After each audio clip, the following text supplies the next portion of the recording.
And we're back, folks, here on WWE Network and Chill. I'm Graham GSM Matthews, and right here on WWE Network and Chill, I break down all the original programming I watch on the WWE Network. And when I say original programming, I'm talking about WWE 24, The Edge and Christian Show, Camp WWE, Legends House, and as we've been talking about since episode 1 of WWE Network and Chill, Breaking Ground, the first season, which was amazing, so amazing, I had to watch it back again. So the first 3 episodes of the show, I talked about my first 3 episodes of WWE Network and Chill. Be sure to check it out. Today we're talking about episode 4. So we're back to, focusing on certain people that have yet to receive much focus, much emphasis in the first few episodes of the show. There was a much bigger emphasis on Mojo Rawley here than there were the other people in this episode, but Mojo Rawley was a central focus of this show. But even before Mojo Rawley, we get introduced to one Jason Jordan. How time and time again in WWE, he was kind of passed over for an opportunity. Despite being a very natural athlete coming from an amateur wrestling background, having had tag team partners in the past, having been in FCW for a long time and proving to be a company guy, having helped with, tryout camps and whatever else with new recruits, he had really yet to get to that next level in WWE. And he really was, again, a great athlete. But to me, even starting having watched back NXT in 2013, I saw the first few episodes of the revamped show back in 2012. I got out of it for a while, and then I came back into it around the summer of 2013. Jason Jordan, to me, was the epitome of what an enhancement talent should have been at that time. Nothing of a reflection on his talent or lack thereof, but rather, he looked like a generic guy. He talked like a generic guy. He was really missing that it factor for a long time. And until he teamed up with Chad Gable, he really was kind of floundering, probably waiting to be on the chopping block, a lot like Tyler Breeze, who I talked about in episode 3 in my review of that episode, in that for a long time, despite being a great athlete, having won championships in FCW, he was on the chopping block for WWE officials because he really didn't bring much to the table other than his athleticism. His character was really lacking, or if you could even really call it a character. And it's not the fact that creative gave him nothing to do. He did form a tag team for a while, if you can recall. It was probably closer to a year with Ty Dillinger, another great athlete, another guy who was really lacking a lot, just in terms of character development. But they just didn't really find any chemistry. It was like night and day, really black and white. And I'm not talking about just skin color. I'm talking about literally, it was very, they didn't really mesh. They didn't really have that great of chemistry. Both were great athletes, but it really just didn't go together. So they ultimately broke up, and like I said, Jason Jordan found Chad Gable. They were put together. Just these two are the exact opposite, having amazing chemistry with each other, and we get much more of that in the remainder of the episode en route to the finals of the Dusty Rhodes Tag Team Classic, the inaugural installment.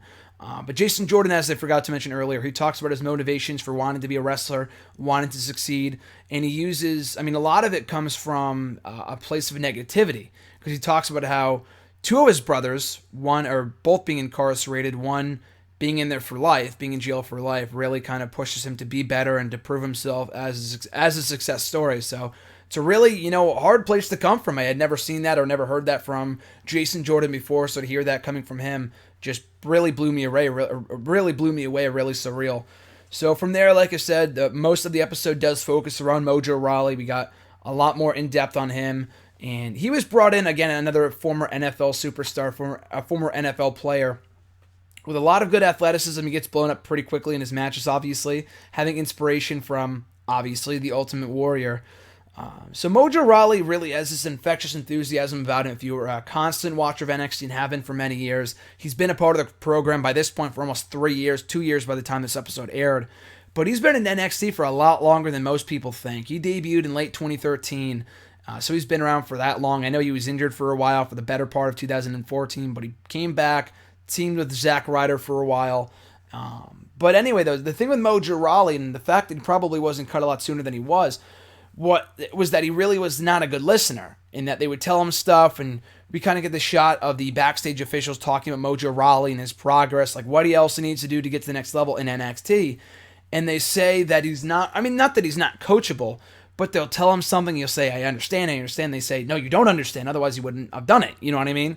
So he's a guy with great athleticism, great enthusiasm, but he's not, in being so hyped, and that's exactly who he is and what he's all about. He's a very, energetic person.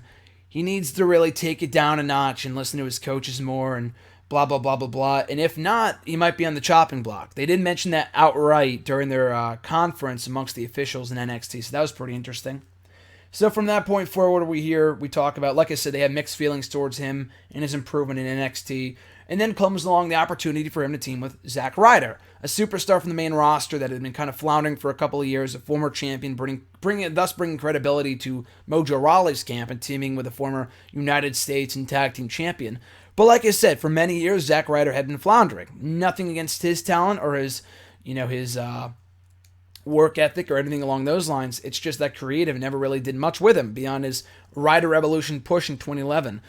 He'd been just kind of there on main event and superstars and losing to various people, really not doing much and trying to revamp his character, growing out a goatee, growing out his hair at some points, getting bigger, getting more muscular. So he had tried various different things to get himself over, but really nothing clicked. But returning to NXT, a lot like Emma, who's now his future girlfriend, his current girlfriend, really did wonders for his career. And you wouldn't think so in teaming with a guy like Mojo Rawley. And not that they had as greatest chemistry as Chad Gable and Jason Jordan did, but it seemed like in being polar opposites, that's what made them work. I mean, Mojo Rawley would feed off of Zack Ryder, just kind of being cool, calm, and collected. And that was almost who they are in real life, almost exactly who they are in real life. Zack Ryder really wants to help bring Mojo Rawley to the next level, and hopefully officials notice his improvement in NXT, and that will bring him back to the main roster and back to a level of success on the main roster. So it's a very interesting dynamic between Mojo Rawley and Zack Ryder that we see a lot more of in this episode. And like I said, so Mojo Rawley and Zack Ryder team up. Ryder, both Mojo and Ryder see it as an opportunity. Mojo Rawley, in teaming with a WWE superstar, can capture the attention of officials and show that he has improved.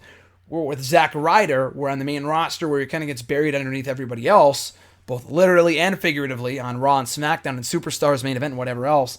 He sees NXT as a bigger platform where he can kind of shine and hopefully, like I said, ascend to the main roster once again where he can gain success, which ultimately did happen. I'll talk about that in the end of the show, obviously. At the end of Breaking Ground, because they kind of talk about that. They kind of touch upon that at the Breaking Ground Reloaded special at the end of Season 1.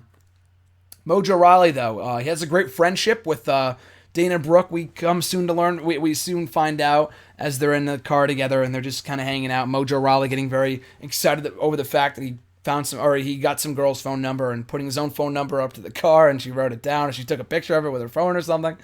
So they're like two peas in a pod. They gel very well together, and it's one of Mojo Rawley's few close friends in NXT. And they talk about the friendship that he and Zack has, and always being out there and energetic and just always moving. Mojo Rawley, that is. He does show a softer side later on in the show and saying how much it means to him that Zack Ryder is taking him under his wing to show how much he's improved. Show him the ropes, all those cliches, you know exactly what I'm talking about. With Zack Ryder, Mojo Rawley, that's basically the basis of their friendship, and it's really helping both of them in the process. But the big question that both of them raise, the big question that both of them ask is, will this work? Specifically Zack Ryder. It's that if this team doesn't work, where do I go from here? I've already done it all. I'm a former champion. I've already gotten to that level, and I've already kind of been down. I've reached the highest of highs and the lowest of lows. Where else can I go if this Hype Bros experiment doesn't work? So kind of posing a question for the remainder of the season, which is pretty cool. We also get an in-depth look on this episode with Cal Bishop, who had gotten injured twice. He was back at a live event, injured his shoulder again, separated in a live event match, I believe against Solomon Crowe. But you can really see in that the promos that he cuts and the sit-down interviews that he has, that he's a very passionate person. He loves wrestling. He came from an amateur wrestling background. He had been in contact with, I believe, Gerald Briscoe, who had taught him, or who had said to him, I think you should probably take pro wrestling under consideration.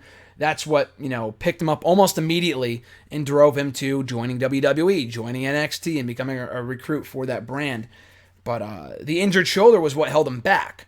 I mean, he injured it. He came back to action, all ready to go. He kind of gets a little emotional talking about how he missed Christmas. He missed New Year's, didn't do anything for it. He kind of just locked himself away in his room, just kind of secluded because he really felt bad about getting injured again. All those road to recovers really went to nothing, really resulted in him getting injured for a second time. So that's really taking a toll on his morale.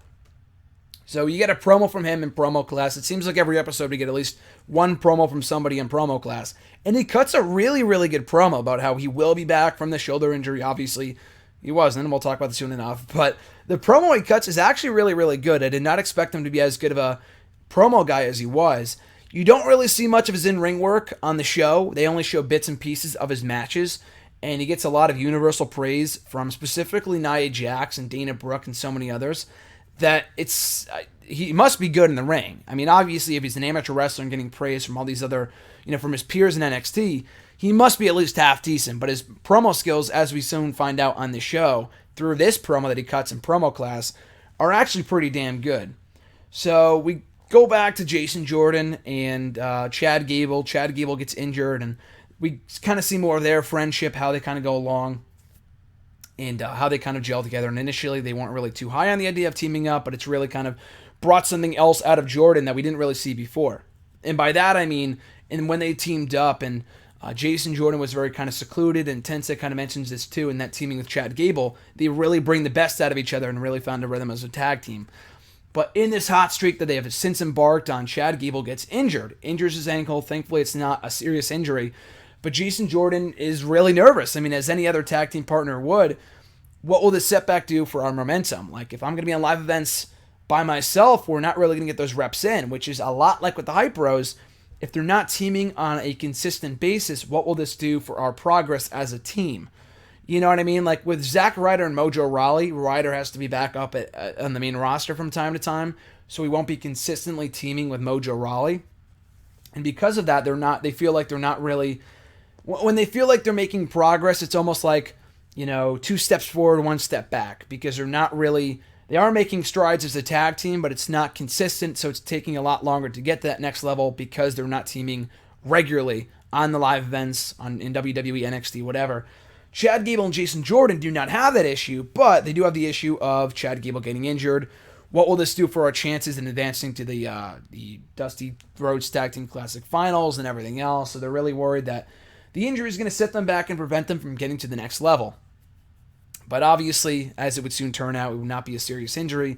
He sat out for a couple days. He'd be good to go. They beat the Hype Bros in the Dusty Rhodes Tag Team Classic quarterfinal matchup to advance to the semifinals on the special itself. Their TakeOver special debut was a big deal for both guys, obviously, considering the fact that neither guy, especially Jason Jordan, despite the fact that he'd been with the company for a long time, had never before been on a TakeOver special. So it's a big deal for him. Mojo Rawley, like I said, a big part of this episode, his improvement where he started out as to where he is now with Zack Ryder. There was one really, really cool moment I did want to touch upon. So in NXT, obviously, if you've ever seen them behind the scenes and stuff, so when they're leaving live events, it's such an intimate environment that it seems like the fans and the wrestlers have this really cool relationship, especially the regulars of Full Sail University. And you see that already with that girl Izzy and Bailey, and she's at pretty much like every single freaking show, and Bailey says hi to her every single time. They're good friends. Mojo Rawley has the same relationship with another unidentified fan who is probably 9-10 years old. So he's walking out, leaving the live event. He asked him how his grades came out, how his report card came out, and he brought his report card to the show. And Mojo Rawley gets super ecstatic, and he makes this big announcement to the rest of the fans there, saying that this kid, before had gotten B's and C's, a pretty average student, but in his latest quarter, had scored all A's. An all A student makes the kid feel like the most special person in the world. And it's a really cool feeling. Like, stuff like that makes Mojo Rawley seem like a really cool fucking dude. And that's a side of Rawley that we do not see too much outside of NXT. And they don't really talk about him too much. He really doesn't get to show that personality that we see in those, like moments like that outside the ring and how cool the guy is. I feel like if you can incorporate that into his character and we get more of that on TV, or at least show that more of that in specials and stuff, then people might take to Mojo Rawley more than they already are. Because I feel like the internet's against him. He's like an anti-IWC wrestler or whatever, because he's not that great in the ring, but he has this great enthusiasm about him, this great energy. But if you do break down that barrier and show that soft side of the character, that soft side of him rather, I feel like people will take to him, not to gain sympathy or anything, but kind of show people that he's really a chill fucking dude. So anyway, that's pretty much most of the episode. We get a brief clip of ZZ doing conditioning at the end of the show, how he can't really keep up with the conditioning and how he's kind of falling behind, and because of his weight, he's making improvement, but his cardio isn't where it should be, and they kind of touch more upon that in episode 5 of the show. So that is Breaking Ground, episode 4, season 1. Hopefully you guys enjoyed it. I really enjoyed this episode, kind of getting more of an in-depth look at people like Jason Jordan, Chad Gable, Cal Bishop, especially Mojo Rawley. Never been the biggest Mojo Rawley guy. I like what he stands for. I'm not a big fan of Mojo Rawley himself, but after watching this, he gained a lot more fan following points in my book in terms of me and me liking him as a competitor, as a character, more likely, specifically as a person after seeing what he can do and how cool of a guy he is outside the ring. So I've become a bigger advocate of Mojo Rawley after watching this episode. So that was Breaking Ground, Season 1, Episode 4. As always, guys, be sure to like, comment, share, and subscribe. All support is greatly appreciated. Next video, we'll cover Episode 5 of Breaking Ground, Season 1. So until then, I'm Graham G. Matthews, and I'll catch you folks down the road.